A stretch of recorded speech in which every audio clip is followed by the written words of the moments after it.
زیر پا گذاشت و در یک اقدام غیر قانونی نام مجاهدین را در لیست ابقا کرد و به جیب پدرخوانده تروریسم ریخت.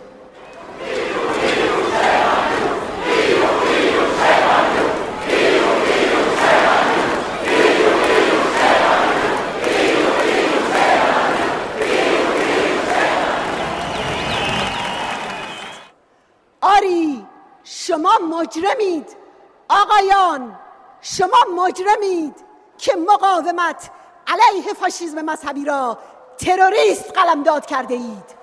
شما مجرمید، شما مجرمید، شما مجرمید که دنیا را در برابر بحران ایران بیراه حل نشان می‌دهید و بیشک در پیشگاه ملت‌های اروپا سرافکنده خواهید شد.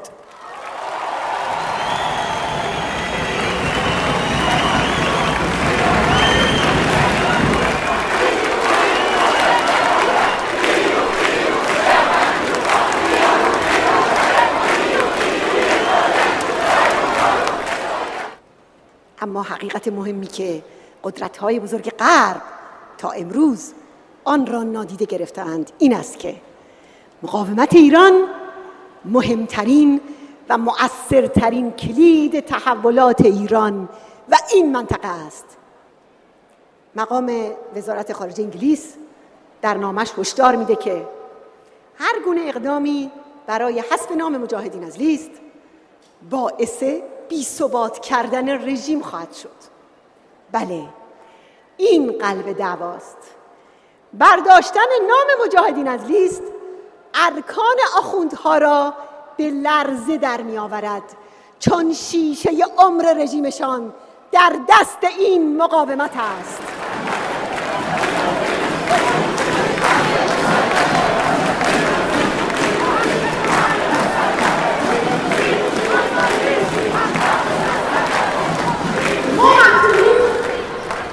همچنین فرانسه را فرا می‌خوانیم که به سیاستی که در دوران آقای شیراک دولت این کشور را به متحد اصلی فاشیسم مذهبی تنزل داد خاتمه بدهد. پرونده 17 ژوئن ننگین‌ترین میراث دولت پیشین است. این پرونده صرفاً برای تحت کنترل قرار دادن جنبش مقاومت ایران به سود آخوندها تشکیل شده و با همین هدف ادامه یافته است. در انتخابات ریاست جمهوری فرانسه رئیس جمهور جدید بارها بر یک فرانسه جدید تاکید کرد و وعده تغییر داد. اما باید خاطر نشان کنم در مورد ایران این تغییر معنایی جز خاتمه دادن به سیاست شکست خورده مماشات ندارد. صفحه سیاهی که با پرونده 17 ژوئن در روابط میان فرانسه با مردم ایران ایجاد شده باید ورق زده شود.